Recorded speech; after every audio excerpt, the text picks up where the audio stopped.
जहां पर कोई कामना नहीं है ठाकुर जी से, केवल और केवल बस प्रेम है। सूरदास जी के जैसा, मीराबाई के, सूरदास जी को ठाकुर जी दिख गए, नेत्र नहीं है सूरदास जी के पास, लेकिन ठाकुर जी प्रकट हो गए और प्रकट होकर के सूरदास जी को नेत्र दे दिए। नेत्रों से ठाकुर जी के सर्वांगीण अंग का दर्शन करने के बाद सूरदास जी ठाकुर जी से कहते हैं, हे नाथ एक वरदान दे दो। भगवान कहते हैं हमने नेत्र दे तो दिए। बोले ये आपने दिए, मैंने नहीं मांगे थे, ये आपने दया करके दिए हैं, पर मेरी याचना नहीं है।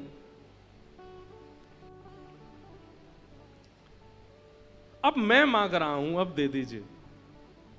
ठाकुर जी बोले क्या चाहिए? बोले जो नेत्र आपने दिए अब ये वापस ले लीजिए, अब नहीं चाहिए। आपको देख लिया, बस इन नेत्रों में आप विराज गए, अब किसी अन्य को देखने की चाह नहीं, इच्छा नहीं। बिल्लु मंगल, ये प्रेम लक्षण भक्ति वाले वैष्णव हैं।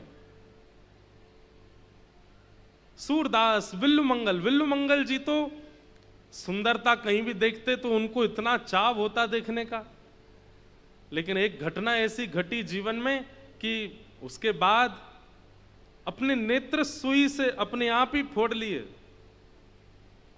श्री विल्लु मंगल जी का एक श्लोक पूज्य पिताजी महाराज और हम मंगलाचरण में बोलते हैं,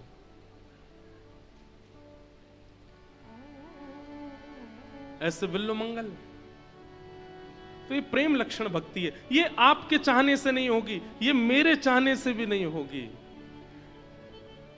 ये तो ठाकुर जी के चाहने से हो सकती है। ठाकुर जी चाह जाएं कि याते मोए प्रेम करनो है तो कर ही लेंगे ठाकुर जी। रास पंचाध्यायी में इसी बात पर तो शुकाचार्य जी और परीक्षित के बीच में वारदात हुई। परीक्षित जी महाराज के चित्त में संशय आ गया कि ये सब गोपियां भगवान को प्रियतम मान रही हैं, ये सब गोपियां ठाकुर जी को प्रियतम मान करके उनके साथ रास में जा रही हैं। तब वहां पर श्री शुकाचार्य जी ने मीठी डांट लगाते हुए कहा है कि मुतादोक्षज प्रिया।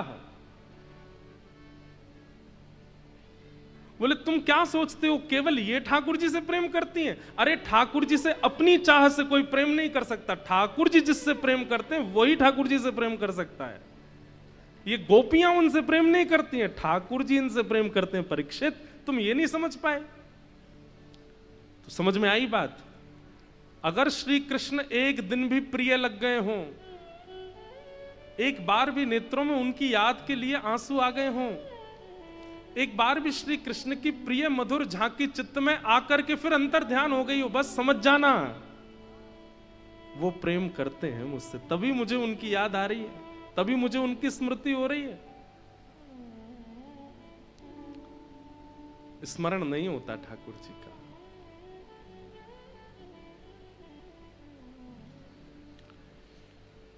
सूत जी कहते हैं यतो भक्तिर अदोक्षजे कि धर्मस्वनिष्ठितः पुंसाम विश्वक्सेन कथासु यः नोत्पादयेदधिरतिं श्रम एव हि केवलम। बहुत अच्छी बात। यहां पर कहते हैं कि आपने जीवन में चाहे जितने साधन किए हों, जितनी तीर्थ यात्राएं करी हों, जितने भी भगवत साधन बताए गए हैं, यज्ञ हो, हवन हो, तीर्थ यात्रा हो, नदी स्नान हो, सबकी अपनी महिमा है। लेकिन आपके इन समस्त भावों को ठाकुर जी ने स्वीकार किया, इसका क्या प्रमाण है आपके पास? आप प्रमाण रूप में फोटो खिंचवाते हो। हम बद्रीनाथ गए थे, हम केदारनाथ गए थे, हम गंगोत्री गए थे, यमुनोत्री गए थे, हम जगन्नाथपुरी गए थे, वृंदावन गए थे। लेकिन आपके इन सब तीर्थ यात्राओं से, आपके सोमवार के व्रतों से, आपके एकादशी के व्रतों को, आपकी समस्त उत्सवों को, आपकी समस्त प्रस्तुत करने वाली क्रियाओं को ठाकुर जी ने स्वीकार किया, इसका क्या प्रमाण है? मान लीजिए, इधर देखो सब लोग, मान लीजिए मृत्यु के बाद चित्रकेतु बोलने लगे, भाई देखो तुमको थोड़े दिन के लिए नरक तो जाना पड़ेगा। आप कहोगे ऐसे कैसे चले जाएंगे, हमने तो इतना पुण्य किया था नीचे जमीन पे। तो चित्रकेतु कहेंगे प्रमाण दो। तो वहाँ फोन थोड़ी होगा आपके पास, इंस्टाग्राम पे देखो हमारी फोटो, ये देखो हमने जप किया, हमने अनुष्ठान करवाए, देखो हमने यज्ञ किया। वहाँ फोन नहीं चलेगा, नेटवर्क नहीं आते वहाँ पे। ये सारे प्रमाण पृथ्वी पर चल जाएंगे, वहां कोई प्रमाण नहीं चलता है। वहां तो वही प्रमाण है जो ठाकुर जी ने स्वीकार किया, और ठाकुर जी ने आपके द्वारा प्रदत्त की गई सेवा को स्वीकार किया, इसका क्या प्रमाण है? कितनी अच्छी बात कहते हैं, नोत्पादयेद अधिरतिम श्रम एवहि केवलम। बोले किसी सत्संग में जाकर के बैठो, कहीं कथा चल रही हो, कहीं सुंदर वृंदावन के हरिद्वार के वक्ता आए हों, बैठो थोड़ी देर ठाकुर जी का सत्संग श्रवण करो। अगर सत्संग श्रवण करते करते उसमें रुचि बन रही हो और सत्संग में भाव सुनाने वाले वक्ता की वाणी से हृदय में परिवर्तन की भावना मन में आ रही हो, इच्छा हो रही हो श्रवण करने की प्रबल, समझ जाओ हमारे द्वारा किए गए एकादशी, तीर्थ यात्रा, सारे नियम साधन सब ठाकुर जी स्वीकार कर रहे हैं। सत्संग में रुचि बनना, भगवत वाणियों में रुचि बनना, आचार्य चरणों की वाणी में रुचि बनना, ये इस बात का प्रमाण है कि ठाकुर जी आपके भाव स्वीकार करते।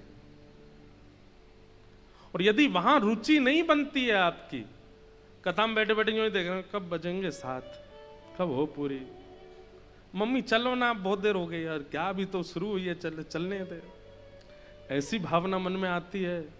कहीं ना कहीं सत्संग जो है, परसों मैंने नामापराध बताए थे ना, उन नामापराधों में ऐसी भावना एक बताई गई है कि वक्ता के द्वारा कही गई वाणी ऐसी लगती हो, ऐसी बड़ा चढ़ा के बोलते हैं, इतना कुछ है नहीं है, ऐसी बात मन में आती हो तो ये समझ जाइए कि आपके द्वारा किए गए सब साधन ठाकुर जी देखते भी नहीं है उनकी ओर, इसीलिए रुचि नहीं बन रही है कथा में, सत्संग में।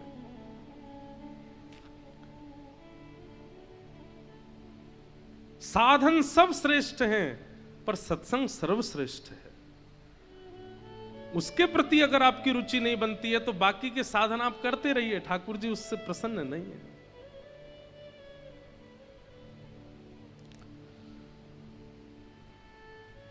सूत जी महाराज प्रवचन करते हुए अपने भाव बता रहे हैं, अनेक भावों की पुष्टि करते हुए भगवान के अवतारों का वर्णन किया। तत्पश्चात श्रीमद् भागवत जी की रचना वेदव्यास जी महाराज ने ब्रह्म नदी सरस्वती के तट पर कैसे की, इस विषय का प्रतिपादन किया। वेदव्यास जी महाराज ने अनेक ग्रंथ लिखे, लेकिन मन में शांति नहीं है, असंतोष है, असंतुष्टि है। तभी वहां नारद जी का आगमन हुआ और नारद जी महाराज ने आकर के व्यास जी के मुखमंडल को देख लिया कि आप बड़े चिंतित बैठे हैं। व्यास जी महाराज बोले, देखिए मैंने इतना सब कुछ लिखा लेकिन मेरे हृदय को फिर भी शांति नहीं है, मेरे फिर भी हृदय को संतुष्टि नहीं है। एक बात याद रखिएगा बंधु, अत्यंत परिश्रम करने के बाद, अत्यंत लगन और मन से करने के बाद भी अगर असंतुष्टि का अनुभव अपनी क्रिया के प्रति होता है तो उसके पीछे कारण क्या है वो यहां बताया गया है। आपने बुद्धि का प्रयोग तो बहुत किया, आपने इंद्रियों का प्रयोग तो बहुत किया, आपने धन का प्रयोग तो बहुत किया, आपने व्यवस्थाओं का प्रयोग तो बहुत किया किसी कार्य को सिद्ध करने में, लेकिन अपने हृदय का प्रयोग नहीं किया, यानी कि प्रेम का प्रयोग नहीं किया है, तो आप असंतुष्ट ही रहोगे। कितना भी भार भोजन कर लीजिए, पर संतुष्टि घर की दाल और रोटी में ही आती है जो मां बना के। अब ये बात हम इसलिए कह रहे हैं क्योंकि बाहर ज्यादा रहते हैं ना, जो लोग कभी कभी बाहर जाते हैं उनको कभी कभी अच्छा लगता है बाहर का, घर का कम अच्छा लगता, पर जो बाहर ही रहते हैं बेचारे उनको घर की रोटी दाल चावल ही अच्छे लगते हैं, उसी से ही संतुष्टि होती है। क्यों? क्योंकि मां हाथ से नहीं बनाती, मां बुद्धि से नहीं बनाती, मां धन के लिए नहीं बनाती, मां स्वाद के लिए नहीं बनाती, मां अपने पुत्र की संतुष्टि के लिए बनाती है। प्रेम से बनाती है तो वो संतुष्ट ही करता है। बात समझ में आए तो ही तप तप ताली बजनी चाहिए। क्या समझ में आया? मानो श्री नारद जी महाराज संकेत कर रहे हैं, व्यास जी आपने बुद्धि लगा ली, आपने सब कुछ लगा दिया, आपने सारी व्यवस्थाएं लगा दी, पर अभी तक प्रेम का प्रयोग नहीं किया है। आपने जितने भी ग्रंथ लिखे हैं, भवतानुदित प्रायम यशो भगवतो मलम ये नैवासो न तुष्येत मन्ये तद्दर्शनम खिलम।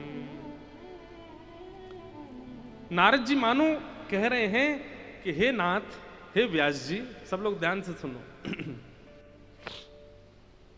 आपने जितने भी ग्रंथ लिखे हैं उन सब में आपने 4 बातों को प्रधानता दी है, धर्म, अर्थ, काम और मोक्ष। इनको चतुर्विध पुरुषार्थ कहते हैं। इस संसार में हर व्यक्ति इन चारों में ही मिलेगा आपको। कोई व्यक्ति धर्म में होगा, वो धर्म का ही ध्यान रखता है 24 घंटा, कोई अधर्म ना हो जाए, धर्म से ये करो, ये करो, ये करो, ये करो, वो धर्म में ही रहता है।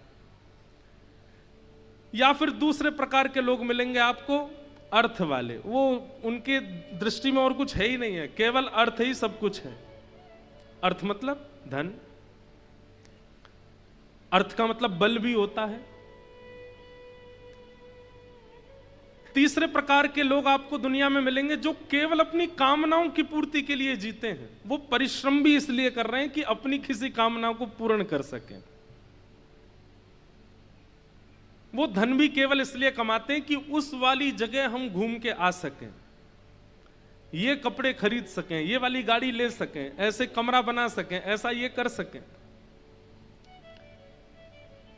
और चौथे प्रकार के आपको दुनिया में लोग मिलेंगे जो केवल और केवल मोक्ष की प्राप्ति के लिए जी रहे हैं।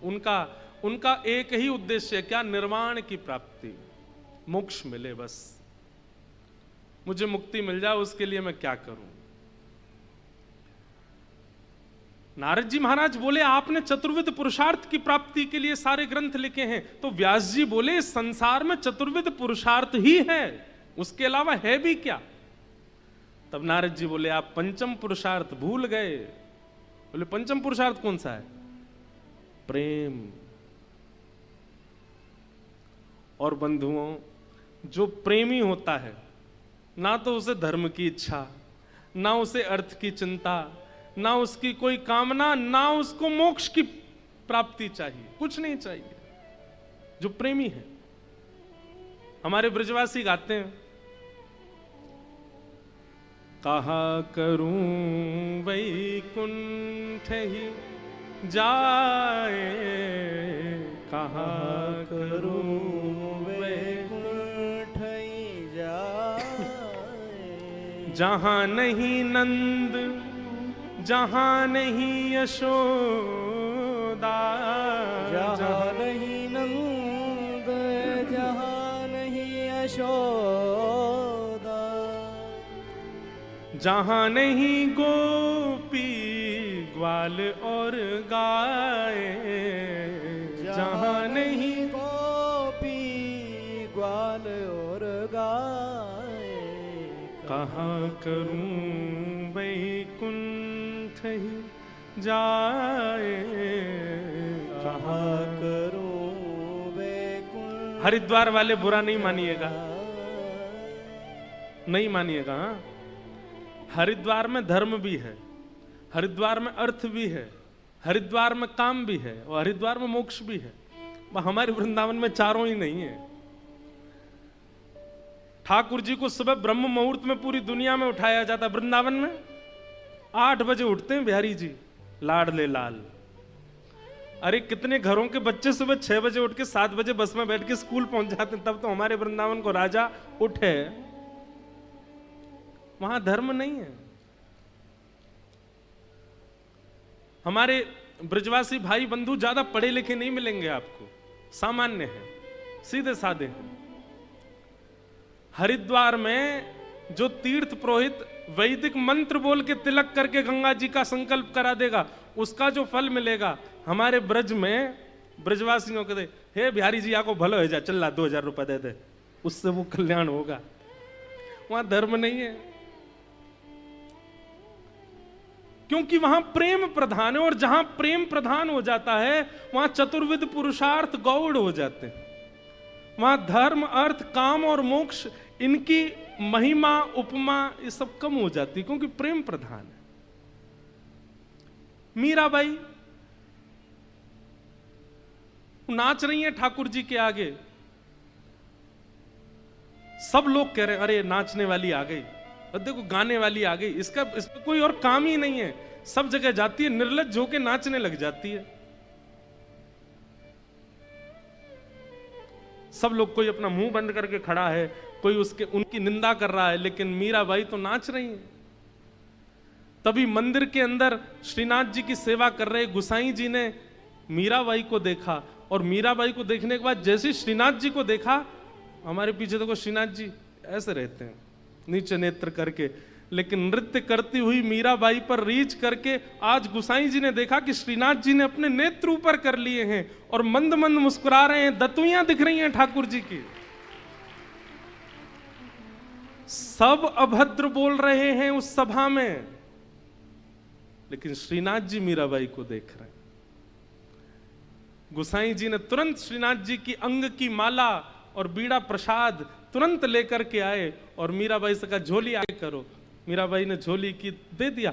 ठाकुर जी की अंग की माला सबको नहीं देनी चाहिए, और ये दृश्य देखकर के वहां कई लोग नाराज हो गए। गुसाई जी से बोले आपने एक नाचने वाली का और उत्साहवर्धन कर दिया, आपने गाने वाली का और उत्साह, उसको ठाकुर जी की अंग की माला दे दी। तो गुसाई जी कहते हैं तुमको नाचने वाली दिखी थी, तुमको गाने वाली दिख रही थी, पर मैंने तो श्रीनाथ जी को देखा, मुझे तो सजल नेत्र और प्रसन्न मुद्रा की दतुइयां दिख रही थी, मैं क्यों ना दूं। एक बात तो है, प्रेमी व्यक्ति को सब स्वीकार नहीं कर पाते, वो बात है ना, प्रेम गली अति सांकरी तामे दो ना समाए। क्योंकि ठाकुर जी ने स्वीकार कर लिया तो बाकियों के स्वीकार के लायक आप बचोगे नहीं, फिर कोई और स्वीकार करेगा। तो प्रेम जब जीवन में आएगा तो धर्म गौड़ हो जाएगा। प्रेम जब जीवन में आएगा तो अर्थ की व्यवस्था की चिंता नहीं होगी, कहां धन है, कितना है, क्या करना है, कैसे करना, इनकी चिंता नहीं। प्रेमी व्यक्ति कैसा हो जाता है पता है, सब मुझे दो, ऐसा नहीं, मेरे पास जो है सब ले जाओ। ये प्रेमी का स्वभाव हो जाता है। अभी मैंने आपको कुछ अच्छा दिया, आप उसको संभाल के रख लोगे, अरे मेरे मित्र ने दिया है मैं इसको संभाल के रखूंगा। लेकिन प्रेमी पता कैसा होता, आपने कितना भी महंगे से महंगी वस्तु दी हो, प्रेमी का स्वभाव ऐसा होता है, वो आगे जाएगा, उसको कोई अगर याचक दिख गया या कोई और प्रेमी दे, वो उसको दे देगा, वो विचार नहीं करेगा इसका मूल्य कितना है, ये महंगा कितना है, ये मूल्यवान कितना है, उसको अर्थ की इच्छा नहीं होती। धर्म से परे प्रेमी हो जाता है, अर्थ से परे प्रेमी हो जाता है, काम से परे प्रेमी हो जाता, उसकी कोई कामना नहीं, कोई कामना नहीं।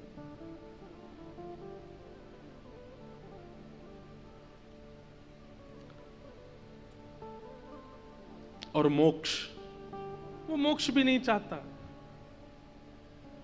श्रीमद् भागवत के कपिल देवूति संवाद में स्वयं भगवान कपिल देवूति माता को कहते हैं दीयमान न ग्रहणन्ति, मेरे प्रिय भक्त जो होते हैं मां, उनको मैं 4 प्रकार 5 प्रकार की मुक्ति अर्पित कर देता हूं, लेकिन वो फिर भी अस्वीकार कर देते हैं, हमें नहीं चाहिए नाथ। वृत्रासुर भागवत में कहता दासानुदासो भवतास्मि भूयः समंजसत्वा विरहय कांक्षे।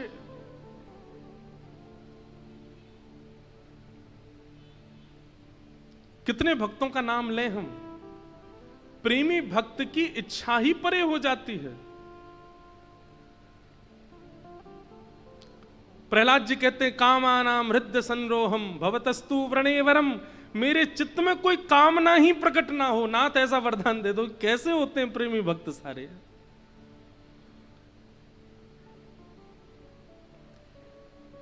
कोई कामना नहीं। तो प्रेमी धर्म से परे हो जाता है, प्रेमी अर्थ से परे हो जाता है, प्रेमी काम से परे हो जाता है, और प्रेमी मोक्ष से परे हो जाता है। उसकी तो केवल एक ही इच्छा है, केवल मैं गिरधर की गिरधर मेरे, बस और कुछ नहीं। मैं गिरधर की, मैवं विभोरहति भवान गदितुम ऋषंशम।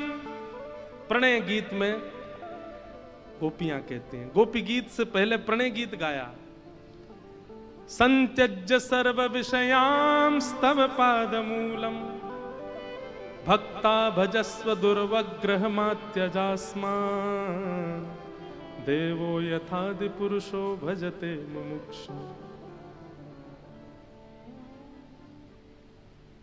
प्रणय कवि पूज्य गुरुदेव भगवान हमारे बैठे हैं, पूज्य पिताजी महाराज। मेरी प्रबल इच्छा है कि कभी पूज्य गुरुदेव भगवान केवल रासपंचाध्याय में भी प्रणय गीत और उद्धव गोपी संवाद पर कभी स्वच्छंद प्रवचन करें। अद्भुत पुरानी कई कथाओं में मैंने सुना है, जो भाव आप लोग सुनते हैं हमारी कथा, वो पिताजी का ही है। इतना अद्भुत, इतना अद्भुत प्रेम की ऐसी ऐसी अद्भुत व्याख्या।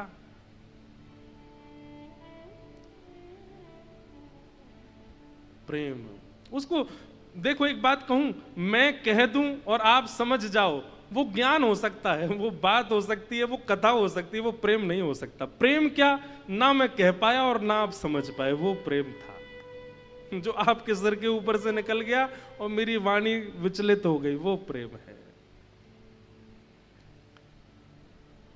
नारद जी महाराज व्यास जी से कह रहे हैं कि हे व्यास जी, आपने धर्म अर्थ काम मोक्ष की प्रधानताओं को सारे ग्रंथों में बताया, लेकिन हमारे कहे से एक ग्रंथ ऐसा लिखो जिसमें केवल प्रेम की प्रधानता हो, जहां पर भगवान के निर्मल यश का वर्णन। अब यहां पर गुरुदेव भगवान कहते हैं कि भवतानुदित प्रायम यशो भगवतो मलम, भगवान के निर्मल यश का वर्णन करो। तो क्या अभी तक निर्मल यश का वर्णन नहीं कर रहे थे व्यास जी? कर रहे थे, लेकिन अभी तक वो निर्मल यश का वर्णन नहीं किया है जहां पर ठाकुर जी का प्रभाव ना दिख रहा हो, स्वभाव दिख रहा हो। अभी तक व्यास जी ने जितने ग्रंथ लिखे उसमें ठाकुर जी का प्रभाव दिखता है, उसको पढ़ने के बाद ठाकुर जी भगवान जैसे दिखते हैं। लेकिन आप ऐसे ग्रंथ की रचना करो जिसको पढ़ने सुनने के बाद व्यक्ति को भगवान में लाला दिखे, भगवान में प्रियतम दिखे, भगवान में अपना प्रेमी दिखे, भगवान में अपना बंधु दिखे, अपने सखा दिखे। अब छोटे से लाला हैं, नारद जी कह रहे हैं व्यास जी आपने बताओ इस भाव का कहीं वर्णन किया? व्यास जी बोले कौन सा भाव? एक बार गोकुल में जब ठाकुर जी 2.5 वर्ष के हो गए, 2-2.5 साल के, थोड़ा थोड़ा तुतला के बोलन लगे, तो गोकुल में यशोदा मैया की जेठानी मतलब ठाकुर जी की बड़ी मम्मी ताई जी आई। जैसे ही ताई को आगमन भयो तो यशोदा मैया पहले से ही समझा रही है लाला को, लाला देख तेरी बड़ी मैया आ रही है। बोला अच्छा। जैसे ही आवे ना बाकी पामन में ऐसे दंडवत करियो जैसे बच्चों को समझाते हैं मेहमान घर पे आ रहे हैं, समोसे मत खा जाना उनके सामने, रसगुल्ला लेके भागते हो तुम, ऐसे मत करना, पैसे दें तो हमको दे देना। माताएं बच्चों को पहले से ही समझाती हैं। जब आए तो उनको दोनों हाथ से प्रणाम करना, उनके सामने फोन मत चलाना, नहीं तो यूं कहेंगे कैसा गंदा बालक है इनका। तो बालक बेचारा 2-3 घंटे के लिए इतना सुपात्र बन जाता है। कई माताएं तो बेचारे बालक के हाथ पैर जोड़ती हैं, तू देख ऐसा करेगा तो मैं तेरे को फिर गंगा घाट पर चाट खिला के लाऊंगी। तो वो इसी लोभ में बेचारा सीधा बना रहता है कि कुछ तो देंगे। यशोदा मैया समझा रही, लाला तेरी बड़ी मैया आ रही है आज। बोले अच्छा, कहा करनो मैया? बोले जैसे ही आवे उनके पामन में गिर जाइयो, ऐसे दंडवत करियो, लिपट जाइयो। ठाकुर जी, मैया तेरी तरह करूं, ऐसे ऐसे ऊपर नीचे पाम दबाऊं? बोला हाँ ऐसे कर दियो। अच्छा, और कहा करनो है? उनते राम राम करियो और गोद में ले लें तो एक बार ने ऐसे हृदय ते लगा लियो तो ते रीझ जाएगी, और रीझ गई तो को आशीर्वाद दे के जाएगी, मेरे लाला की लंबी उम्र है जाएगी, मेरो लाला खूब खूब सुंदर या को बढ़िया भविष्य निर्मल है जाएगा, उज्जवल है। मां को और क्या चाहिए? ठाकुर जी बोले मैया बा के बदले मोह कहां मिलेगो? ठाकुर जी बोले मतलब? यशोदा मैया बोली मतलब? बोले मैं इतना करूंगो, बाकी पामन में लौट के प्रणाम करूंगो, बूढ़ी बड़ी मैया बाकी गोद में चढ़ के आलिंगन करूंगो, बातें राम राम करूंगो, तू जैसो कहेगी वैसो वैसो, बा के बदले मोह कहां मिलेगो? मैया बोली मतलब या में भी तेरो कोई ना कोई स्वार्थ है, या में कछु चाहिए तो है, यहूं व्यापार करेगो? बोले हाँ मैया ऐसे तो करूंगा ना, बता तेरो ही लाला हूं मैं। यशोदा मैया बोली तू बता कहा लेगो? बोले मेरो ब्याह करा दियो बाके बदले। वाह, बड़ी मैया प्रणाम करवे के बदले ब्याह करेगो?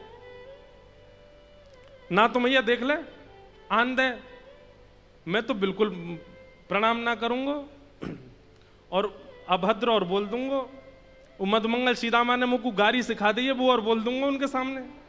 यशोदा मैया बोली मैं तो फंस और गई है बोल के। अरे लाला तेरे हाथ जोड़ू, तू शांत खड़ो रही। ना मैया देख ले, पहले वचन दे मेरे ब्याह करावेगी तब प्रणाम करूंगा।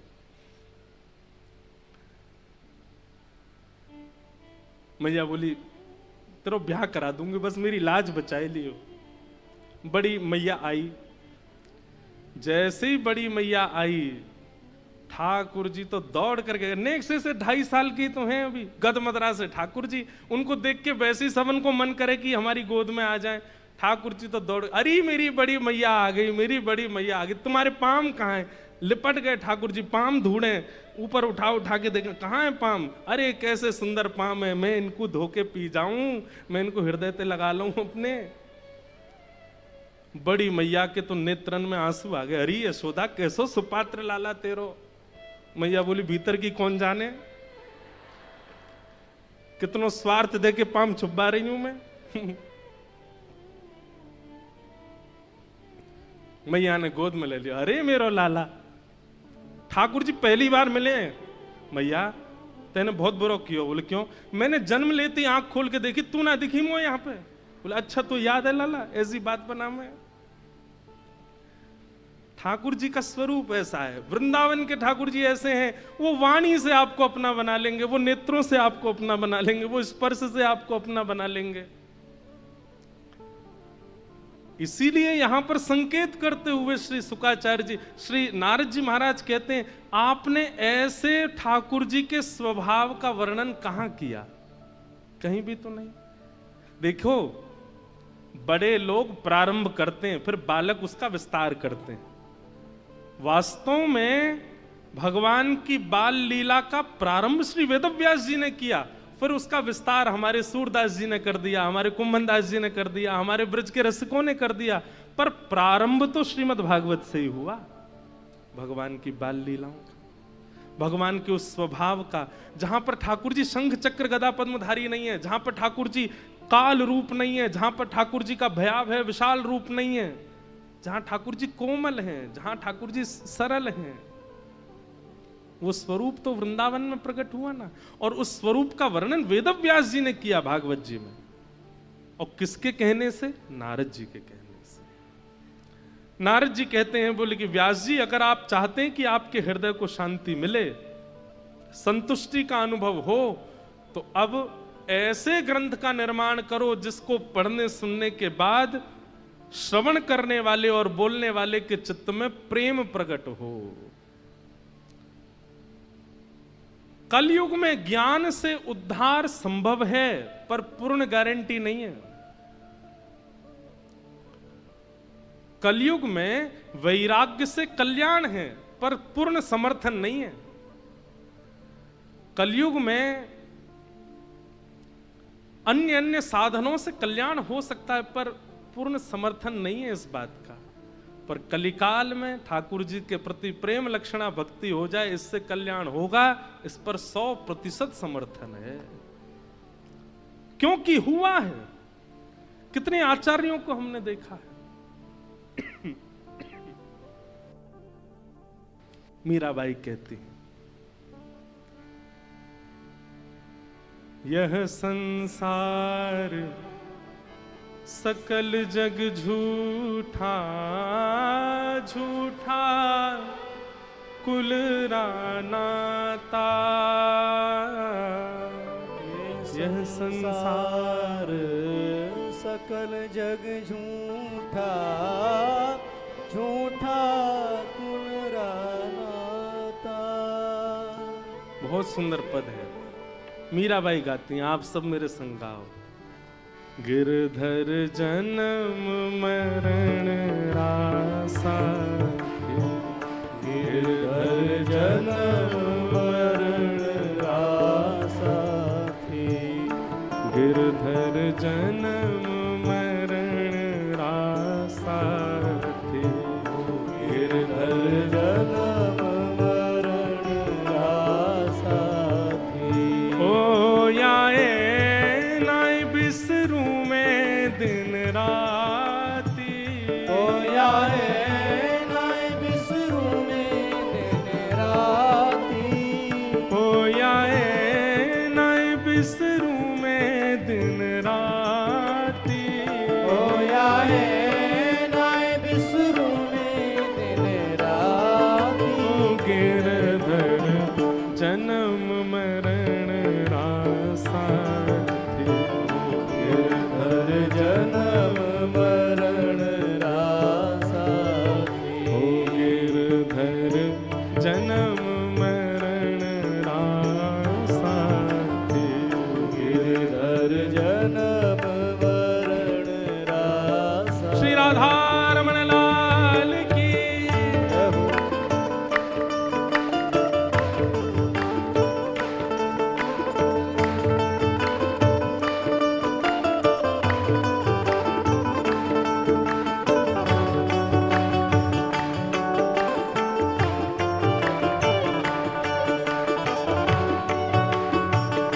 श्री जगन्नाथ महाप्रभु की।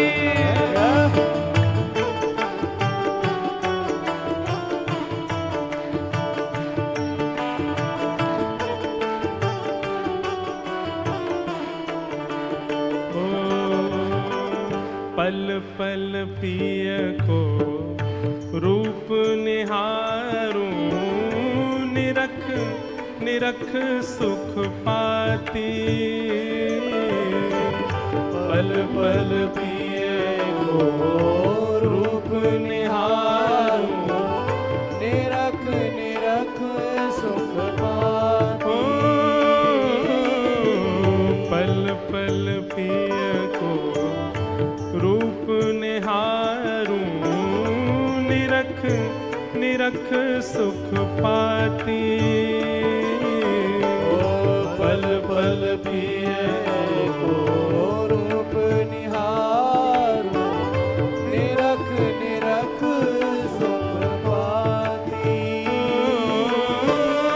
दोय कर जोड़ा रज करूं छूं। दोय कर जोड़ा रज करूं छूं। दोय कर जोड़ा रज करूं छूं।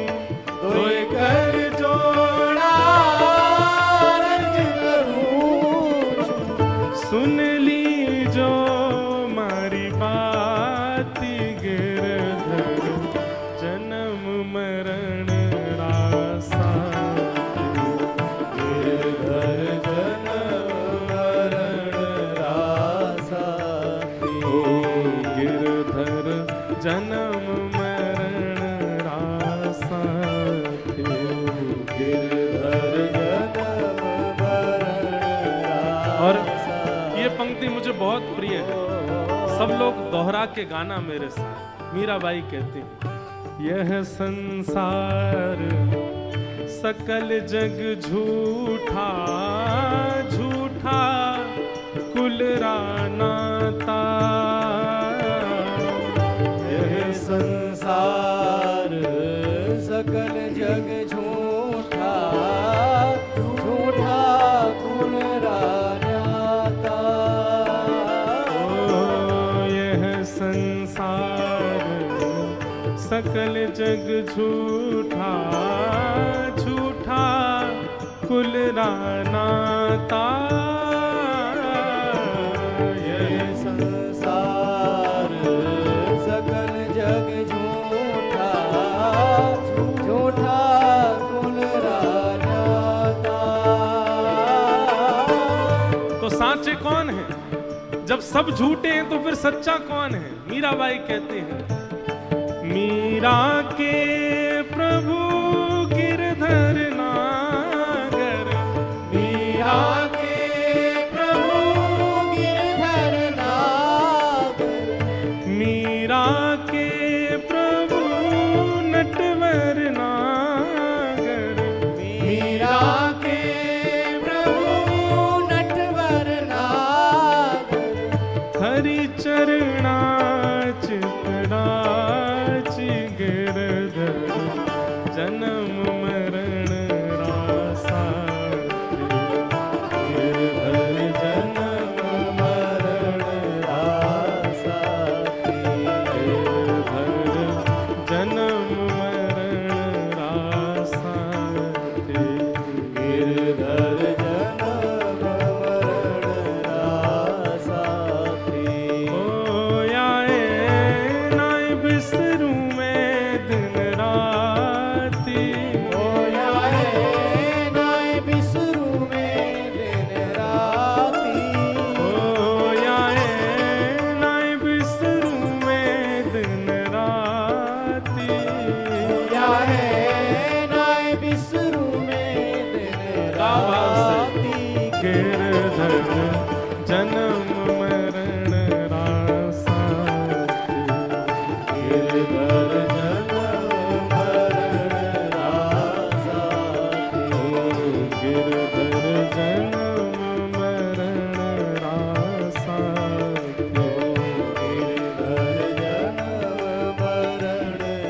गोविंद मेरो है गोपाल मेरो है। गोविंद मेरो है गोपाल मेरो है। राधा रमण बिहारी नंदलाल मेरो है। राधा रमण बिहारी नंदलाल मेरो है। ओ राधा रमण बिहारी नंदलाल मेरो है। राधा रमण बिहारी नंदलाल हे राधा वल्लभ बिहारी गोपाल मेरो है। राधा वल्लभ बिहारी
गिरधर जन्म मरण रासाथी, गिरधर जन्म मरण रासाथी।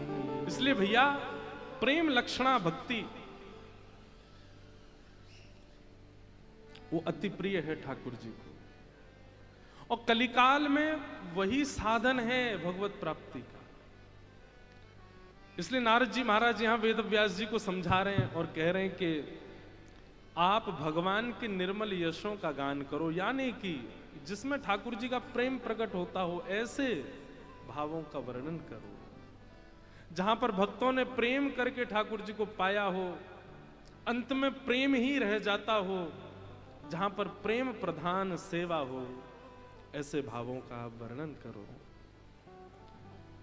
किनयद्वचश्चित्र पदम हरेर्यशो जगत पवित्रम प्रगणित करहिचित् तद्वायुषम तीर्थमुशन्ति मानसा न यत्र हंसा निर्मन्तु शिक्षया। क्योंकि जिस जलाशय में एक बार कौवे स्नान कर लेते हैं वहां फिर हंस नहीं आया करते।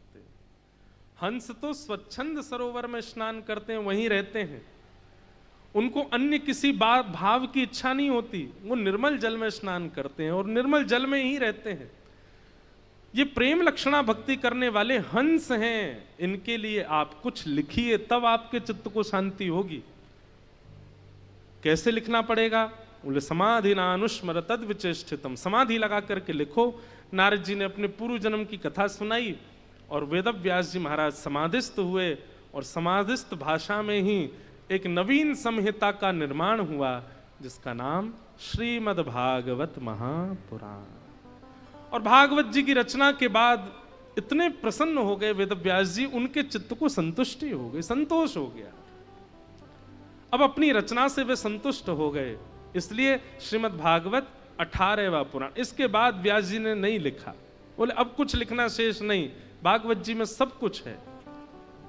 इसलिए अगर आप भागवत जी का आस्वादन करते हैं तो एक प्रकार से वेद पुराण शास्त्र सबका भाव आपने एक ही जगह स्वीकार। मधुनिलिल्युरशेष रसः, जैसे मधु को चखने से पूरे विश्व का रस आपने ले लिया, समुद्र की एक बूंद चखने से सारी नदियों का जल आपने चख लिया, ऐसे ही भागवत जी का आस्वादन करने से समस्त वेद ग्रंथ शास्त्र सबका आपने आस्वादन कर लिया, क्योंकि व्यास जी ने सबका निचोड़ यहां प्रकट किया। अब वेद व्यास जी महाराज सोचने लगे भागवत जी की रचना तो हो गई, अब इसको घर घर जन जन तक कैसे पहुंचाएं। तब अपने पुत्र श्री सुखदेव जी महाराज को उन्होंने भागवत जी का आस्वादन कराया और श्री शुकाचार्य जी ने यही भागवत की कथा परीक्षित को सुनाई। सबने प्रश्न किया ये परीक्षित कौन है? सूत जी महाराज कहते हैं वक्षे कृष्ण कथोदयम, यहां से कृष्ण कथा का उदय होगा, इसलिए मैं इस लीला को तुम्हें सुनाता हूं। अब हम सूक्ष्म में थोड़ा परीक्षित जी का भाव बता करके फिर आज पूज्य गुरुदेव भगवान भी आए हैं, थोड़ा उनका भी भाव श्रवण करेंगे। फिर रथ यात्रा भी है, क्रम लंबा है आज, तो हम जल्दी से सुखदेव जी महाराज को मंच पर आसीन करके और आज की कथा को विश्राम देंगे। फिर कल कथा में नंदोत्सव मनाया जाएगा, कल चौथा दिन है कथा का। धीमे धीमे ही हमारी कथा तो आराम आराम से चलती है, एक ही भाव में लगे रहते हैं, बहुत देर तक बोलने इसलिए विलंब होता है, लेकिन क्या करें आदी हो गए इस बात के। तो कल फिर कृष्ण जन्मोत्सव चौथा दिन है, कल कथा में जल्दी जल्दी सारे प्रसंगों को कहेंगे और फिर नंदोत्सव ठाकुर जी का कल गंगा के तट पर नंदोत्सव मनेगा। सोचो वहां जगन्नाथ जी पहुंचेंगे कहाँ? गुंडीचा में, गुंडीचा में नंदोत्सव हो रहा होगा, उसी समय हरिद्वार में भी नंदोत्सव चल रहा होगा, ठाकुर जी का मंगल उत्सव चलेगा। बंधुओं, हमारे जगन्नाथ महाप्रभु के चैतन्य महाप्रभु कहते हैं कि महाप्रसादे गोविंदे, यदि महाप्रसाद आपके सन्मुख आ जाए तो उसको साक्षात जगन्नाथ जी का रूप मान करके ही स्वीकार करना चाहिए। लोगों की इतनी श्रद्धा महाप्रसाद में नहीं बन पाती, ये देख करके और जान करके मुझे बड़ी पीड़ा होती। महाप्रसाद की जितनी महिमा स्कंद पुराण में व्यास जी ने कही है, उतनी पूरे लीलाचल धाम की भी सबसे ज्यादा महिमा महाप्रसाद की है। वो महाप्रसाद केवल ऐसे नहीं बन जाता क्योंकि वो जगन्नाथ जी के सामने पधराया है, नहीं, बड़े नियम हैं वो महाप्रसाद बनाने के। केवल ठाकुर जी के सन्मुख रखा है इसलिए वो महाप्रसाद है, नहीं। कभी महाप्रसाद बनने, मैं तो मुझे फिर भी 4-5 नियम तो नहीं पता होंगे पर कुछ पता है।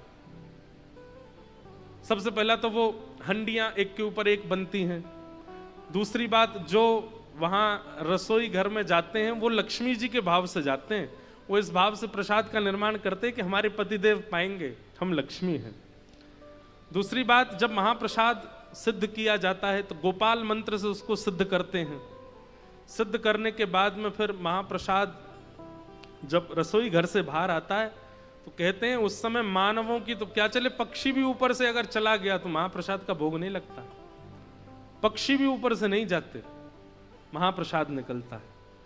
फिर 12 भागवतों को भोग लगता है, देवी देवताओं को। और फिर वहां एक विमला देवी है, जगन्नाथपुरी में एक सिद्धपीठ भी है, जो देवी माताओं के पूरे भारत में स्थान है, उनमें एक सिद्ध स्थान जगन्नाथ मंदिर के अंदर है, विमला देवी।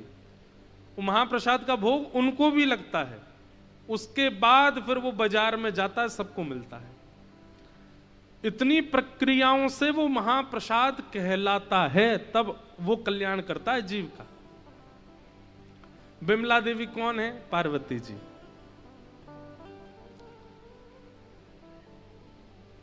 एक बार नारद जी के मन में आया कि मुझे ठाकुर जी का महाप्रसाद पाना है, तो वैकुंठ पहुंच गए। लक्ष्मी जी महाप्रसाद बना रही थी। नारद जी ने कहा कि हे लक्ष्मी मैया, हमें ठाकुर जी का महाप्रसाद दे दो। लक्ष्मी जी बोली, महाप्रसाद के समय और ठाकुर जी की रसोई के समय अन्य किसी का प्रवेश वर्जित है, इसलिए तुम बाहर ही खड़े रहो, भीतर मत आओ। नारद जी रोने लगे, बोले हमको एक बार हमने कथा सुन ली, हमने लीला सुन ली, हमने दर्शन कर लिए, सब कुछ मिल गया, बस एक चीज रह गई है, ठाकुर जी का प्रसाद नहीं मिला अभी तक। तो लक्ष्मी जी ने दया करके कहा, एक काम करो, ये अपने जटाजूट खोलो और सखी बनो, सहचरी बनो, तब रसोई में प्रवेश मिलेगा। अब ये तो देखो, निकुंज में जावे के काजे गोपी भाव तो लाना ही है, चाहे वैकुंठ में ही क्यों ना हो। नारद जी महाराज तुरंत एक सहचरी बन गए और सहचरी बन के रसोई घर में आ गए। लक्ष्मी मैया ने समझाया, बोले बिल्कुल हरकत मत करना, कहीं ठाकुर जी को पता नहीं चल जाए कि तुम नारद हो। नारद जी बोले नहीं, बिल्कुल नहीं करूंगा। ठाकुर जी आए, बैठ करके पा रहे हैं, लक्ष्मी मैया पवा रही हैं, देख करके नारद जी भाव विह्वल हो गए। जैसे ही ठाकुर जी उठ करके वहां से गए तो ठाकुर जी की जो प्रसादी थी वो सब में बट रही है। नारद जी वर्णन कर रहे हैं कि वो प्रसाद पहले चावल थे, पहले अन्न, पहले दाल थी, पहले अन्य अन्य सामग्री थी, लेकिन ठाकुर जी पाने के बाद जब उस थाल का दर्शन किया तो लगा जितने कण हैं उतने गोविंद विचरण कर रहे हैं, उतने श्री कृष्ण हैं। सबने अपने हाथ पसोरे तो कितना कितना मिला सबको, एक एक दाना चावल का सबको दिया। लक्ष्मी मैया ने एक दाना नारद जी के पास आया, नारद जी बोले एक और दे दो, 2 प्राप्त हो जाए, तो 2 कण महाप्रसाद के दिए। नारद जी ने जैसे ही एक कण पाया, ऐसी स्फूर्ति उनके तन में हुई, नृत्य करने लगे, मुख से नाम संकीर्तन प्रकट होने लगा, नृत्य करने लगे ऊर्ध्वबाहु होकर के, आहा, ऐसी भावावेश भाव समाधि में चले गए, नेत्रों से विरल अश्रुधार, मुख से नाम, नृत्य कर रहे हैं नारद जी महाराज। ठाकुर जी बोले ये रसोई घर में नाच कौन रहा है? लक्ष्मी मैया बोली पकड़े जाएंगे, हे नारद जी तुम भागो यहां से, जल्दी निकलो। नारद जी को वैकुंठ से पीछे वाले द्वार से निकाल दिया। नारद जी तो कभी कभी रोने लग जाएं, कभी बैठ जाएं, कभी भावावेश में चले जाएं, कभी नृत्य करें, कभी कीर्तन करें, इतने भाव में चले गए नारद जी। भ्रमण करते करते वैकुंठ से नीचे आए शिवलोक। शंकर जी ने जब नारद जी को देखा तो बहुत बार देखा था, लेकिन आज जैसा दर्शन नारद, प्रेमी व्यक्ति के रोम रोम से पता नहीं एक अलग ही आभा प्रकट होती है। भाई श्रृंगार करने के बाद आप आकर्षक दिख सकते हो। एक बात बहुत ध्यान से सुनिएगा, श्रृंगार किया हुआ व्यक्ति चित्त को अन्य दूषित भाव से आकर्षित कर सकता है, लेकिन कृष्ण भक्ति में निमग्न व्यक्ति के मुख का तेज वो तो काम को नष्ट करते हुए आकर्षित करता है। वो ऐसा आकर्षण होता है। हमारी किशोरी जी का रूप कैसा है, हमारी राधा रानी का रूप कैसा है? वे इतनी सुंदर हैं, इतनी सुंदर हैं, इतनी सुंदर हैं कि उनकी सुंदरता देख करके स्वयं काम भी मूर्छित हो जाता है। अरे काम तो देखता ही नहीं है, काम की तो सामर्थ्य ही नहीं है। हमारे ठाकुर जी मूर्छित हो जाते हैं किशोरी जी के रूप माधुरी को। तो संसार का सौंदर्य कैसा, वो चित्त में संसारी भावनाओं को प्रकट करता है, पर भजन के सुंदरता जिनके चित्त में होती है वो संसारी भावों को नष्ट करके फिर भी आकर्षित करते हैं अपनी ओर। हमारे ब्रज के संत हैं, हमारे ब्रज के ऋषि हैं, हमारे ब्रज के महापुरुष, उनका दर्शन करो, ऐसा आकर्षण लगता है बस इनको देखते ही रहें। कभी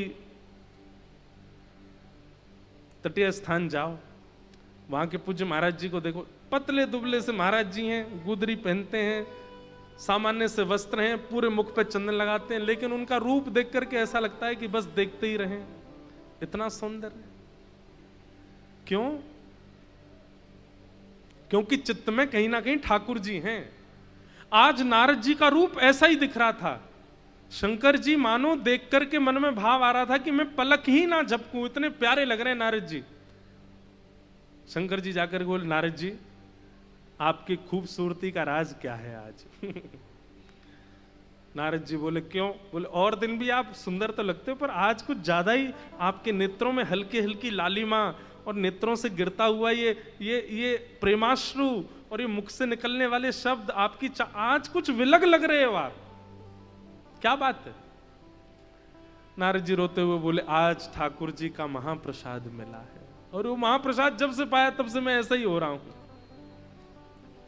शंकर जी बोले, हमको भी दे दो। तो नारद जी को 2 कण मिले थे, एक तो पा लिया था, एक अभी हाथ में ही था। अब एक का ही इतना आनंद हो गया, दूसरा पा ही नहीं पाए अभी तक। शंकर जी ने कहा, लाओ हमको दो, पवाओ हमको। नारद जी ने तुरंत दिया। जैसे शंकर जी ने पाया तो जैसे नारद जी हो गए थे वैसे ही शंकर जी भी हो गए। दोनों नाचने लगे, दोनों नृत्य करने लगे, दोनों के नेत्रों से अश्रु गिरने लगे, दोनों भावावेश में चले गए। दोनों को नृत्य करता देख रही थी दूर खड़ी खड़ी पार्वती जी। ये बोले, ये क्या हो रहा है? आज हमारे गुरुदेव भगवान और पतिदेव दोनों नृत्य कर रहे हैं। नृत्य करें वो तो ठीक, पर ये प्रेमाश्रु नेत्रों से छलक रहे हैं और मुख से ऐसे मधुर स्वर प्रकट हो रहे हैं, ये क्या हुआ? नृत्य करते करते शंकर जी तो भाव में चले गए, नारद जी थोड़े भाव से निकले बाहर, पार्वती जी को देखा, तुरंत गए। पार्वती जी ने प्रणाम किया, जय हो गुरुदेव भगवान, आज ये कैसी लीला हो रही है कैलाश पे? तो नारद जी तो बेचारे थोड़े से हमारे ऐसे हैं कि थोड़ी लीला तो करते ही हैं। नारद जी भगवान के भक्त तो भगवान जैसे ही होते हैं। नारद जी बोले, क्या बताएं, महाप्रसाद लाए थे हमने पाया तो हम भी ऐसे हो गए, पर जो बचा वो शंकर जी पा गए। पार्वती जी बोले, मेरे लिए नहीं छोड़ा? बोले, बिल्कुल, मैंने तो कहा था कि पार्वती के लिए भी थोड़ा छोड़ दो, तो माने नहीं, खा गए सबरो। पार्वती जी बोली, मैं बताती हूं इनको। नारद जी बोले, हाँ अच्छे से देख लेना, जाओ। नारद जी ऐसे करते रहते, लीला ठाकुर जी को सुख देने के लिए करते हैं। पार्वती जी गई, शंकर जी का हाथ पकड़ा, बोले, ऐसे क्यों हो रहे? बोले, देवी क्या बताऊं, कृष्ण माधव गोविंद मधुसूदन गोपाल ब्रजूर चंदन, कहां है मेरे प्राणनाथ? ऐसा कहकर के गोपी भाव में आ गए। बोले, गोपी भाव बाद में लेके आना, पहले ये बताओ ये महाप्रसाद अकेला क्यों पाया आपने, मेरा कहां? देवी एक ही कण था। बोले, झूठ बोलो, गुरुजी बोल के गए थे कि वो महाप्रसाद लाए, आधा आपने पाया आधा। बोले, तुम्हारे गुरुजी झूठ बोल रहे हैं, एक ही कण दिया उन्होंने। बोले, एक ही कण दिया तो उसमें से आधा कर देते, आप पाते मैं। बोले, अब देवी लोभ आ गया मन में, मैं नहीं दे पाया तुमको। तो पार्वती जी इतनी व्याकुल हो गई महाप्रसाद की अवस्था देख करके हिमालय पर चली गई और हिमालय पर जाकर के तप में बैठ गई और सैकड़ों वर्षों तक तपस्या की।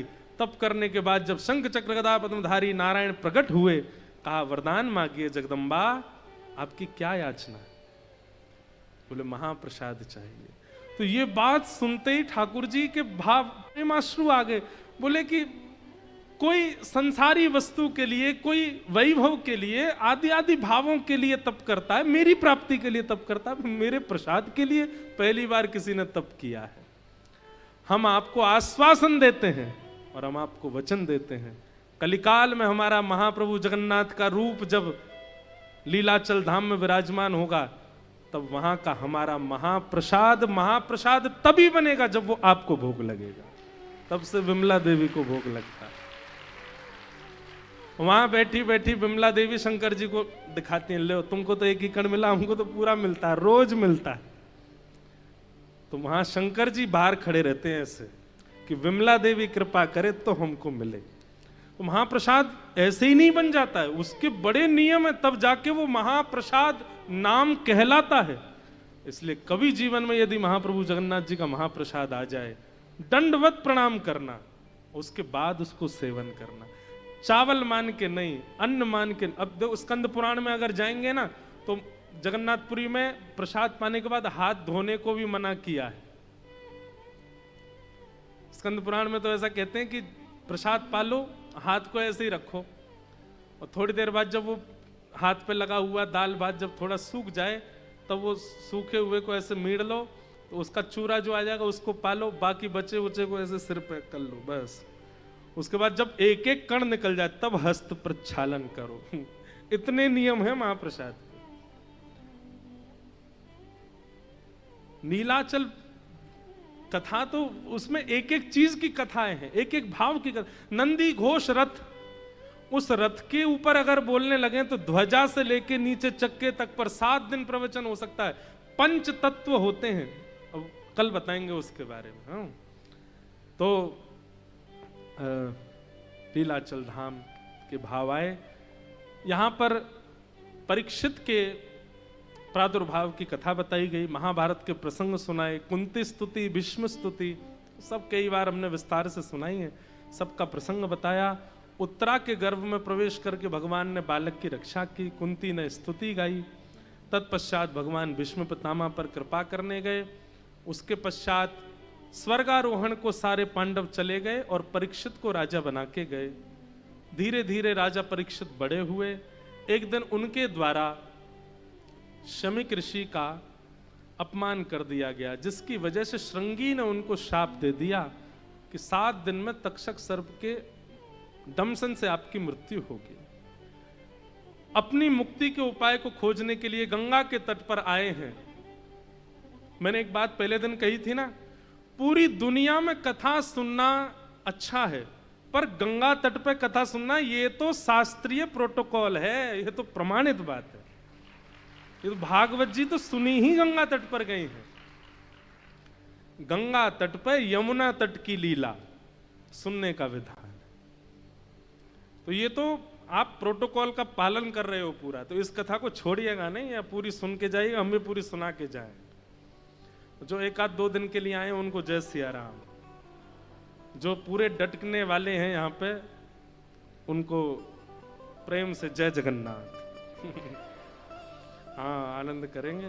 तो तत्पश्चात सभा में अनेक ऋषि आए। नैको मुनिर्यस्य वच प्रमाण, कोई भी मुनि प्रमाण से नहीं बता पाया कि राजन इससे तुम्हारा कल्याण होगा।